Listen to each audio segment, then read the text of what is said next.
Okay, we are hot. Thank you for dinner. Well, you're welcome. Thanks, it's very good. Yes. You won't see much of me this time, but you can at least see I the haven't had screen. Chick-fil-A since I quit at Toys R Us in Fayetteville. Really? I heard Toys R Us will come back long enough to do it sell for Christmas and then Really? gone. Well, my son is the expert. A 15-year-old is the expert Toys R Us aficionado. I'll have to ask him. He's That's what I heard obsessed on with the Toys news. R Us. I worked there for the one in Fayetteville for probably 5 years. Did you really? I probably I saw you in walked there years in. ago. We walked into 4 bare walls. And we put up all the shelving, everything Wow. within a week and a half and opened the store 2 weeks early Wow. than what they figured we would. Yeah, I hope they will. Somebody in Canada bought it, and they've opened some online already, and they're rebranding and all that. No, I think they It's similar to what Liberty Tax is going to do nationwide. We have some rebranding and some new products coming down the pike, and they've started some smaller markets in Tennessee that they've tested. We will become Liberty Tax and Loans. That will be our Oh, new really? name, which will be very competitive out here with the Oklahoma line. And something that pertains to you guys that I will tell you, a little tidbit of information a few years ago. So, if I'm remembering correctly, I believe it was Morris. I want to say it was Morris. Or was it the other one? Let's see. What's the one right over here? Morris is over there by IGAC, whatever they call it. Harps, yeah. Morris is over here. Whatever the one is over here, and their name is escaping me. It's 2 right now. houses set north of Goodwill. Yeah, that's Morris. There's another one right here on this, and I can see them, and I can't think of the name. They bought some of the tax offices on the border over here. So they literally have what you like to call a conglomerate. You know, she doubled her size. So she has Oklahoma clients over here, and then she has another tax office right over here that she bought from somebody in Oklahoma. And the one in Oklahoma does loans. So a few years ago, I realized this. I'm like, wow, so she's got kind of a edge on the market with all of them. And I cannot think of her name to save my life. I have to look it up and tell you guys later. Anyway, so we do compete a lot, and then a lot of them, they're in the Oklahoma side. They can offer, we have a loan product with our taxes, but they also can offer other loans because they're in Oklahoma. So what we will eventually have is a consumer loan product, and it will be year-round. So it won't necessarily be tied to your tax return. So that is coming within the next year-ish. They're going to open up more in April and May. Don't know if we'll be one of them or not. I would hope we would be, but it just depends on how the tax season goes and how things go. So, okay, dependent tax credits, okay? Chapter content, we're going to talk about, let's look at our objectives. We're going to distinguish between non-refundable and refundable, okay? We're going to identify credits and all the rules for how they're based, and then we're going to know how to figure them, okay? So the one you're taking home has some of these credits in it. That's why it's just kind of practice / work on it sort of thing. That's why I put the answers in there, because it will be something new for you guys. We'll go over it, but it will be new. The practice we're going to do later is a little bit of a bigger return. It's just got more forms in it, but it's going to have like a stock and the interest and things we were talking about yesterday. Okay, chapter content, the actual specifics, we're going to do credit for child and dependent care expenses. I like to just title this one a daycare credit. That's what most everyone that uses those in the office, it's for daycare expenses. It's also for your dependent care if you have a disabled or someone that's sick and you're paying for care for them, but I like to just say daycare credit because it keeps it easy. Okay, child tax credit, additional child tax credit, credit for other dependents, adoption credit, which you guys won't see those. I've seen 1 in 10 years. I'd like to say more people are adopting and using their credits, but there's probably people adopting, they're just not using the credits for whatever reason. I can't really tell you. Or they're just not coming in here to do their taxes. I was going to say, there's several in the JBU community Yeah. that are adopted. So, and yet again, who knows if they've really been informed on the ins and outs of that sort of thing. I know the adoption agencies do give out information on the credits, because the person who I did their information, they had given her some things, and it actually was out of date because the adoption credit had just changed that year after they started spending money. And so adoption credit's a booger. It's a lot, especially if the adoption is not finalized. You have to mail all your documents in. You can't do it electronically. And so the first year this client did hers, we had to send in all of her proofs of all the income, because you get a good chunk of credit. And so we had about that many papers that we mailed in. So it's a lot of work to get hers prepped and ready to mail in. And I want to say she spent about, I want to say the max is around 15,000 is what you can get back. But anyway, it was quite a bit that she spent out. And it used to be all refundable, so you could get it all back no matter what your tax situation was. But they changed it to non-refundable, and you'll learn what that means here in a second. Okay, so a lot of credits we're going to talk about. Don't let the number of them stress you. We have a lot of clients that will qualify for a lot of these in one sitting. Okay, we see clients that come in and get, like I said, about 4 or 5 of these at one take. So that's how your practice problem will be. There'll be a handful of those in your little practice.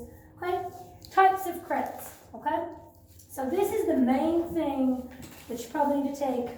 Like I said, I will give you printouts on this, but if you want to write this down, you can. Super easy to remember.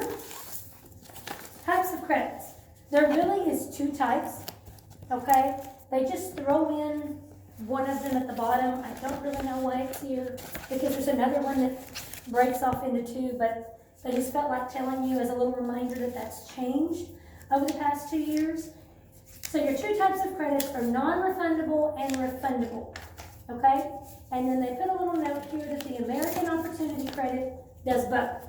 The American Opportunity Credit is an education credit. So like if you're going to school the first 4 years, that's one of those sorts of credits that your parents that are claiming you can use a form and get some money back that they pay in for schooling. But, excuse me, did you hand out, she's got a form on dependent tax credit? Because she gave me this last week, because I was gonna be. Yeah, she was gonna be gone, so she has it, but I haven't printed it for you guys yet. Okay. I didn't even realize I printed it for you, so there you go. They gave me like 3 sheets. Just a few of them, yeah. Yeah. Very, very basic. So if you want to just write down, there's 2 types of credits, non-refundable and refundable. You can, but I will give you printouts too.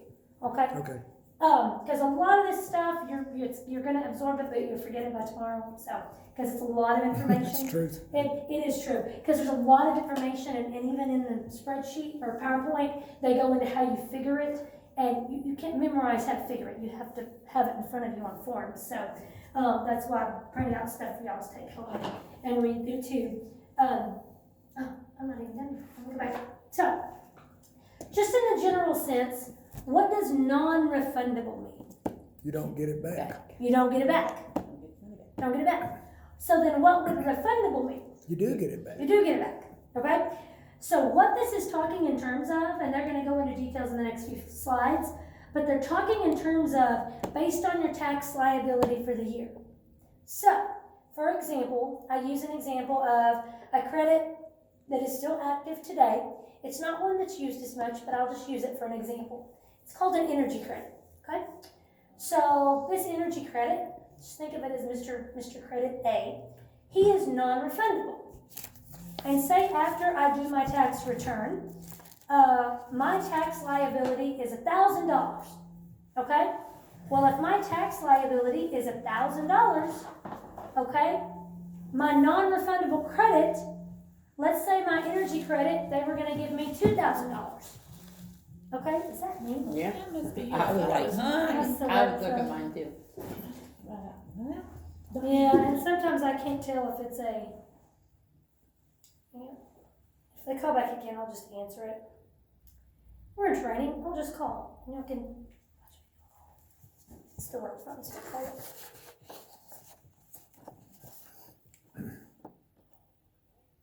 Voicemail box. So what we'll do is we'll send a message, because right now I have them all rolled through phone.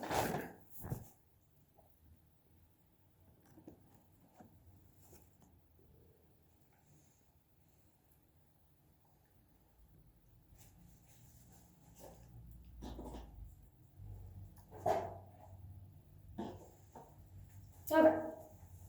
Now, let's say, for example, your tax liability for the year was gonna be $1,000.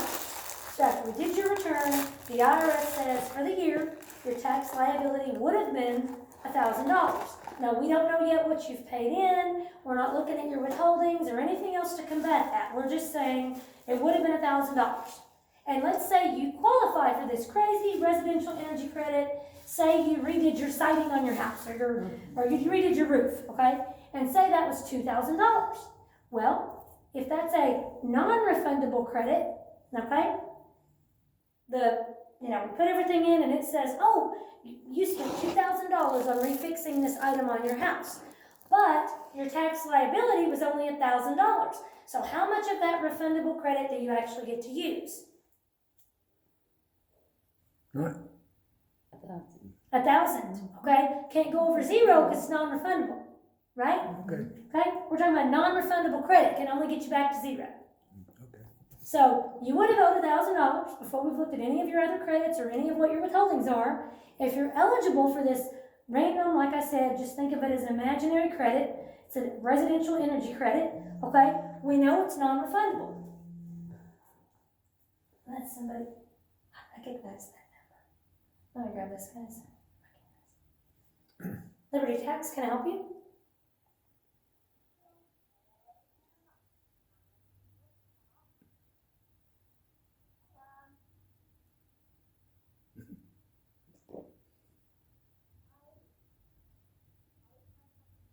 Uh-huh.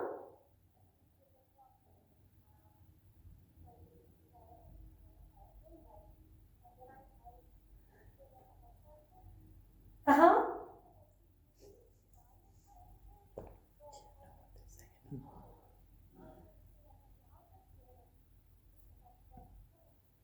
Uh-huh, and what's your name? Okay. Okay, which store did you visit, ma'am? Which, okay, ma'am, Patrick is no longer with Liberty Tax. He's in Springdale.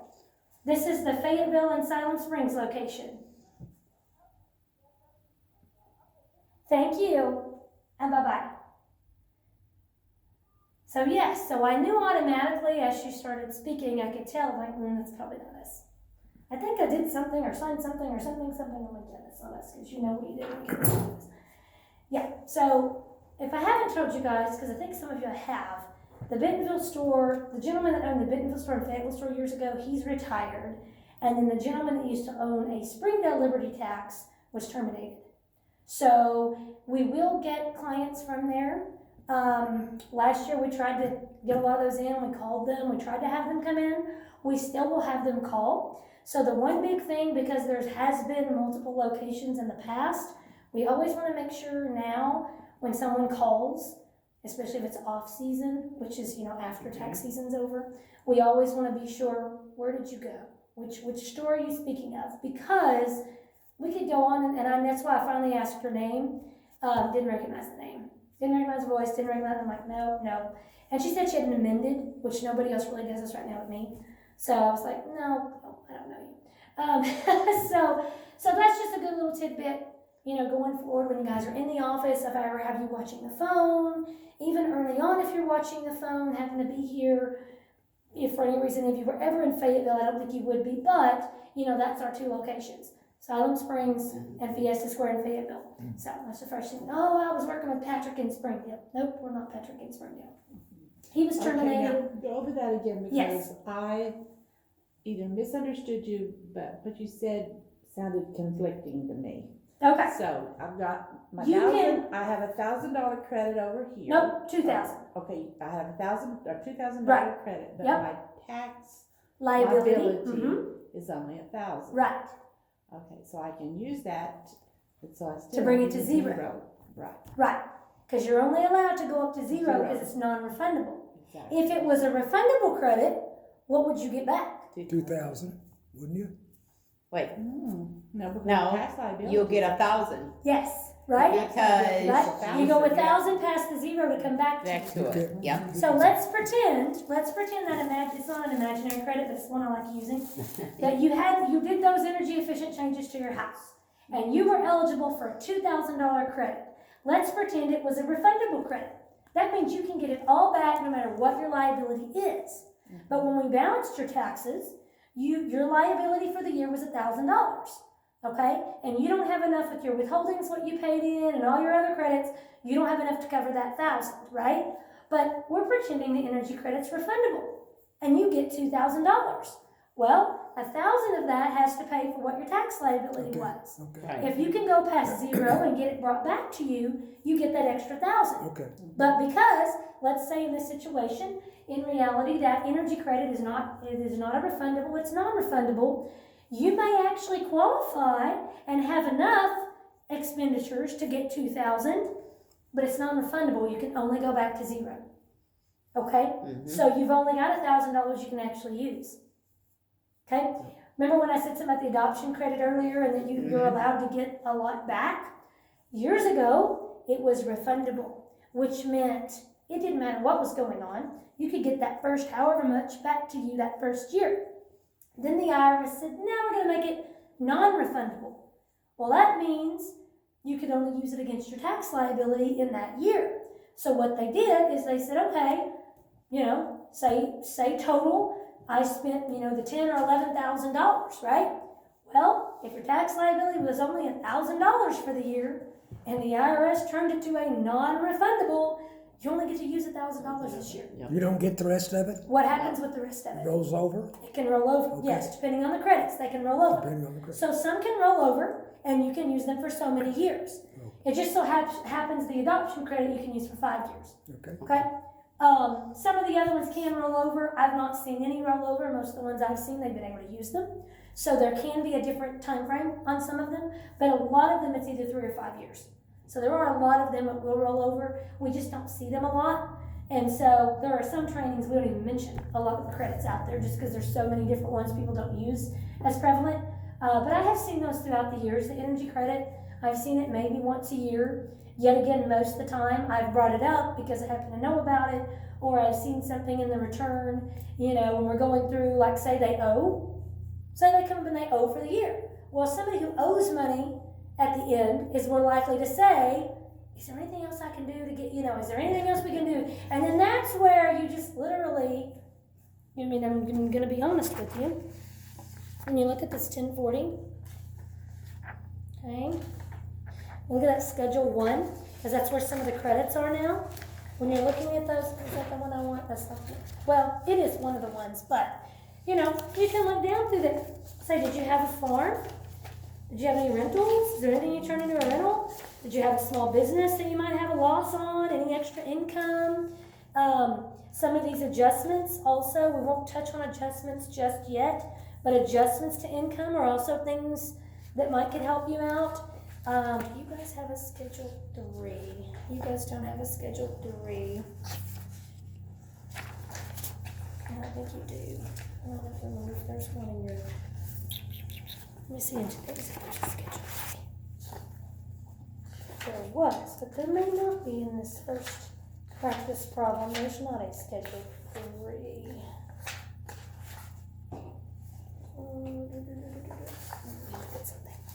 I'm going to look at your answer here real quick. No, there's not a Schedule 3. So, it just so happens that your practice problem, because it only goes over child tax credits, doesn't need the extra schedule that I was going to refer to. There is a Schedule 3 where some of these non-refundable credits are. So if he's got $2,000, it's non-refundable, and I owe $1,000. Yep. That'll pay the $1,000, and the other $1,000 you can use next year or whatever. Right, if it's a But non-refundable. you don't get it this year. Correct. Okay. Unless it's one of the ones that they've changed the rules on. Like if you'll notice here, this American Opportunity, now it has both. Why in the world they decided they wanted to do this, I can't tell you. All I can say is maybe they said, well, this is a highly used credit because the education credit, which we'll talk about later, I don't know if we touch on it in this chapter. We didn't touch on it as of yesterday, so they may not touch on it in this chapter, but education credit's a big one, and used to it was just a flat amount. It was a percentage, they did it this way, it was non-refundable, this is your max, this is how many kids you can use, this is what you can use and that's it. Well, then they did some weird, well, you can do the first so-and-so this way, then the rest can go over here to a, and so it did make it more confusing because I had to look it up this year for someone who, yet again, what's been my rule, when in doubt, bring it in, right? Don't leave it off. Let's not estimate. Let's not try to do it in our minds. Let's throw it in the software and see what happens because there's always changes going that maybe I forgot about. And that was one of them. I knew it had changed, but at that moment I couldn't remember the whole, because we don't do them by paper anymore, and I could not remember, but I knew it had changed.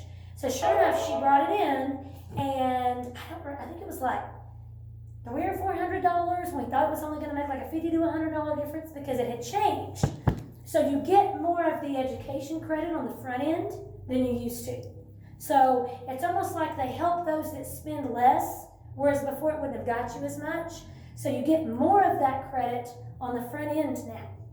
And so before you had to spend more to get more credit. Does that make sense? Mm-hmm. Whereas now they give you, like I said, we haven't gone over that credit, but basically it's almost like, I think it was like 80%. So if you, that first 500, I believe it was, you get 80% of that back in that first 500.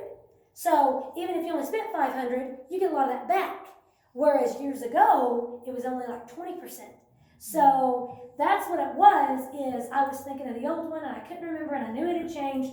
So that's why I said, no, just give it to me. I'm not gonna, we're not gonna not do it because I want to see what it is, And that's a lot of how it is with some of these credits, especially ones that aren't cut and dry, like, oh, your kid's 12, so we're gonna put them on and you're automatically gonna get a kid credit, right? Mm-hmm. Some of the other random ones, which like I said, wasn't even in here, and it should be. The Schedule 3, it might come up in the slideshow.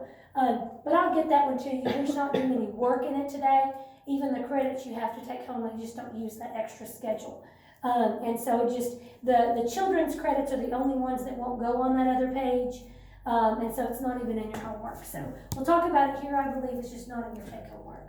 But refundable, that's the one everybody likes because you get those no matter what, right? And so when you're thinking of refundable credits, something else on refundable, you guys may or may know this, depending, I know you guys haven't filed dependents, I don't think. You don't file anymore, right? You don't, yeah, none of you do dependents anymore.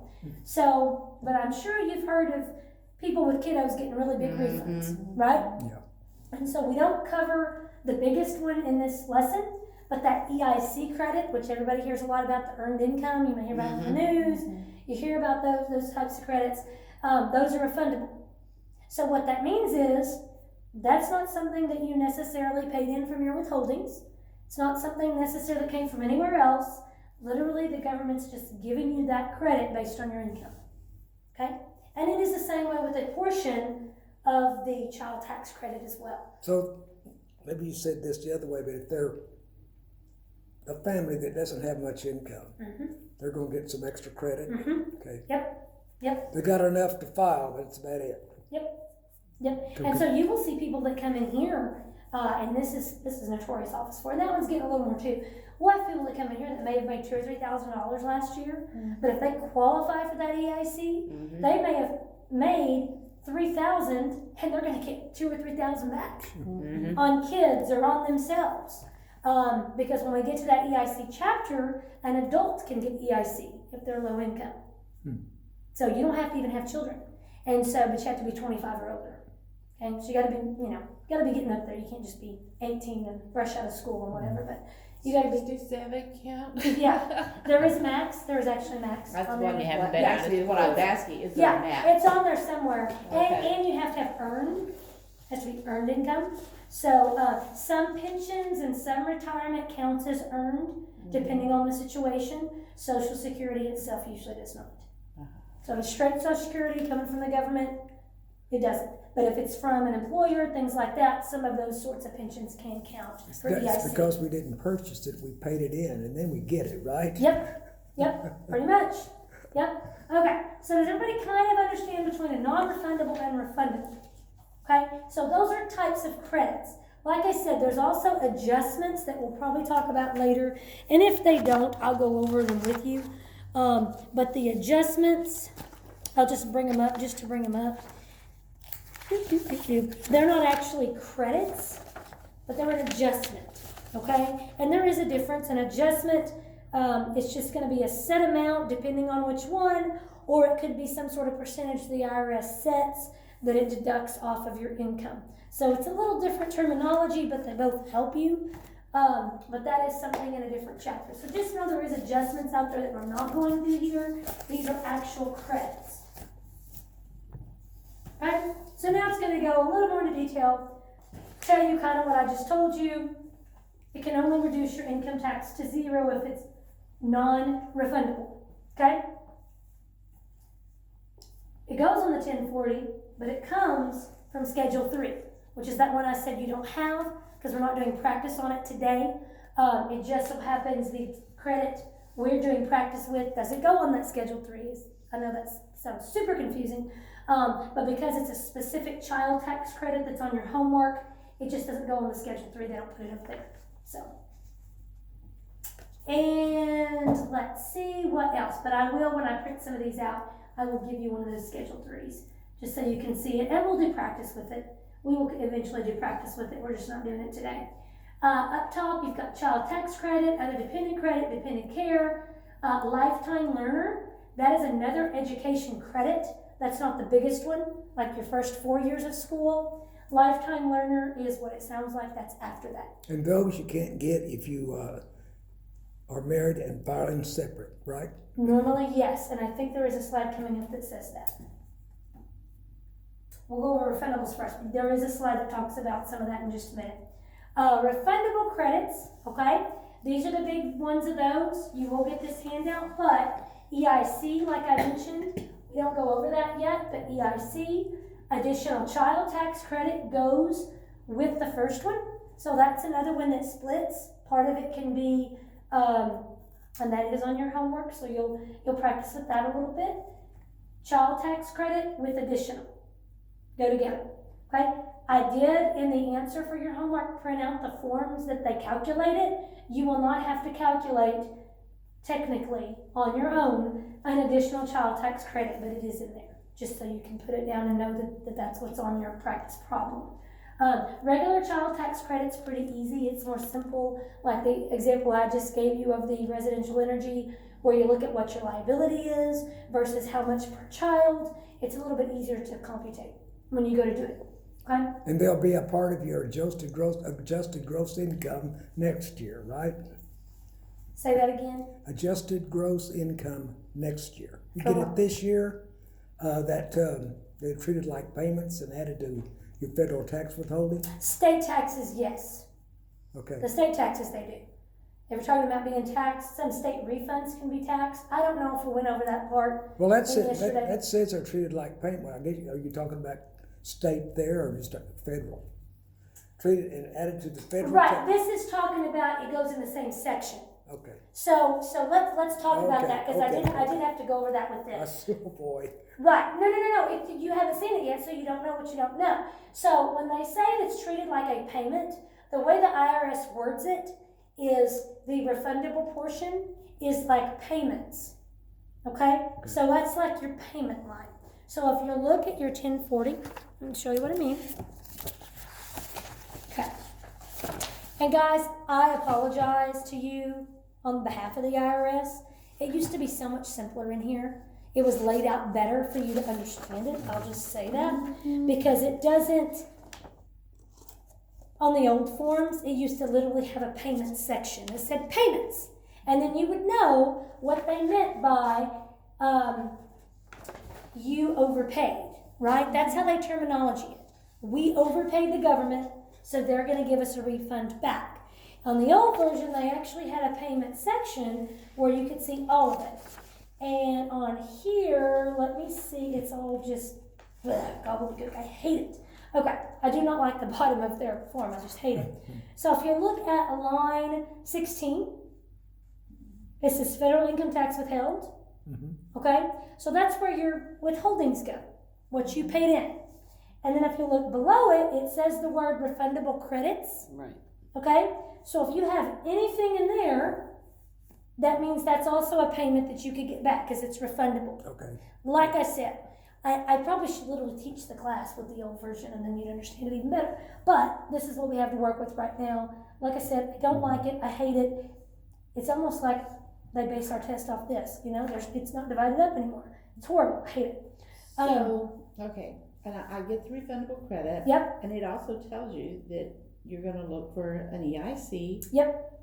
Whatever is from your schedule 8812. Mm-hmm. And we'll look And at that form one. 8868, Mhm. and then any amount from schedule 5. So as long as we look at this. Yep. And check those schedules and forms, Mhm. we've got it covered then, right? Right, for refundable. And if you look just right above it, It's, yeah. it'll show you taxable income line 10. Okay? Yes. And then below it, it shows you your tax, right? Mhm. And then if you look at 12A, child tax credit for dependents. Okay? Add any amount from Schedule 3. So what they basically did in this new version, instead of having sections, is for your non-refundables, they basically put them in one line. So child and tax for dependents there. Any amount from that Schedule 3, that's the one that shows non-refundables. You don't have it in your handouts. It goes on one line. Now, the old version had a whole section. This actually tells you what's refundable and what's non-refundable. Correct. right? Yes. So it's really. You don't have to look it up or ask somebody, maybe. Correct. Maybe.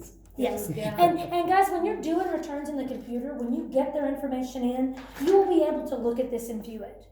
If they have questions, or even yourself, when you're doing practice, you'll be able to literally click this to pull it up to look yourself at where it's at. You won't only see what their actual refund is total, or what they owe total. You can actually pull up And see all this Each and section. see it if It you want puts to it see in it. there after you fill out this Correct, other information. correct, yes.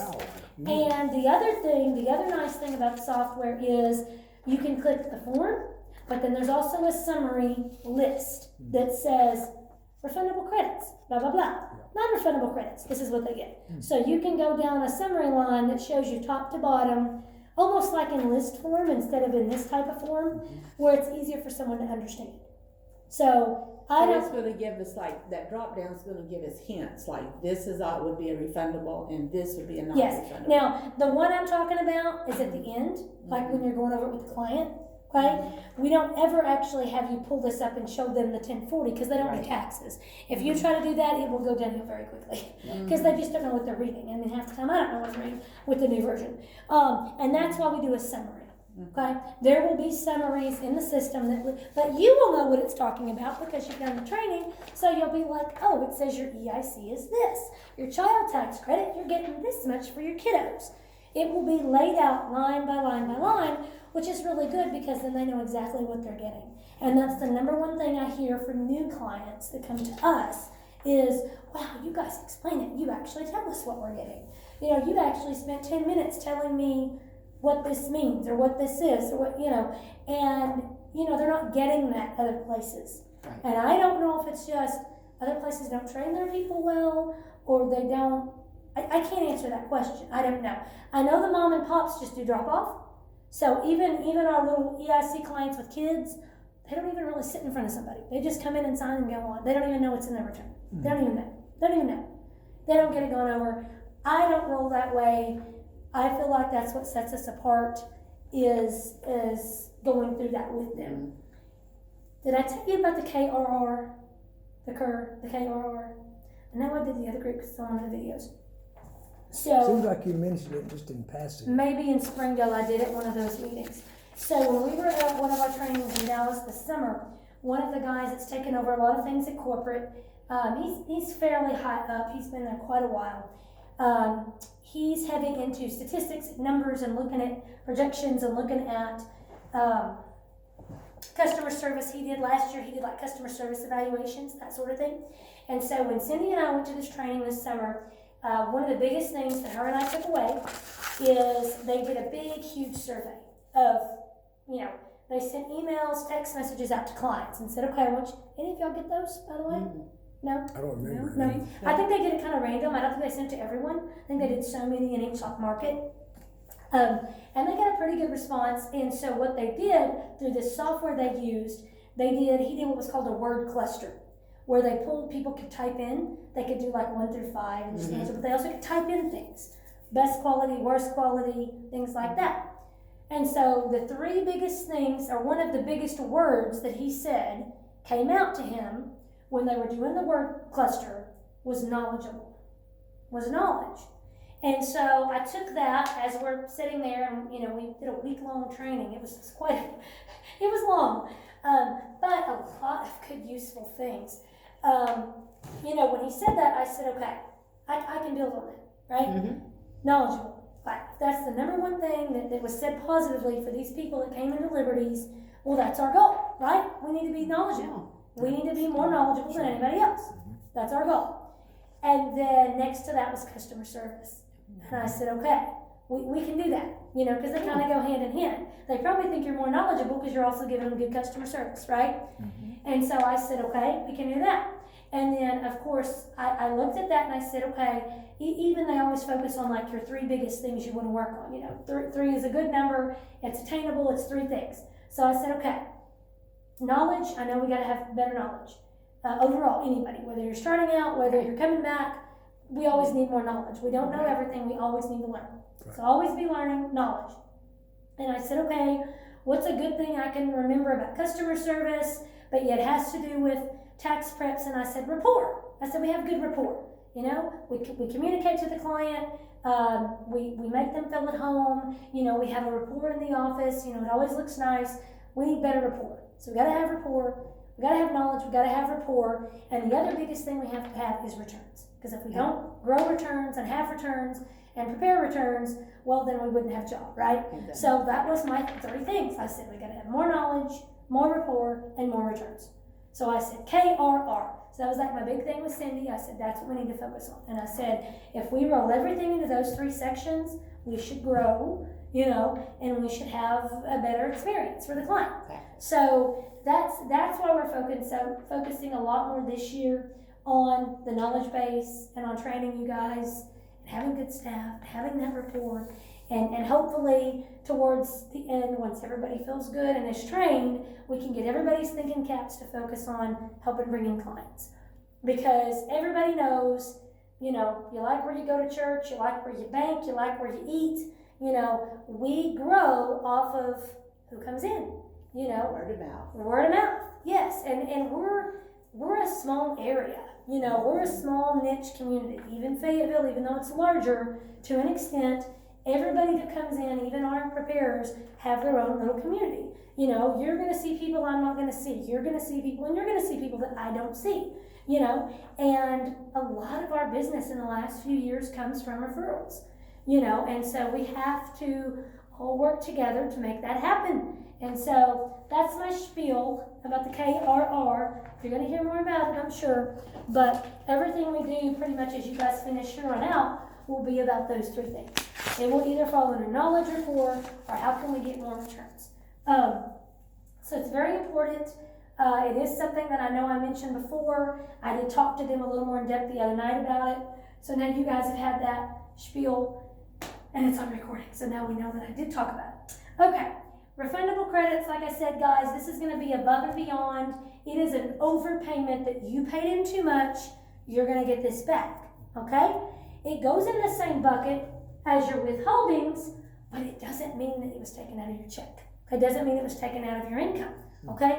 Some of this is a redistribution. Everybody hates that word, but that's literally what it is. It may have not been something Rita paid in. She's getting these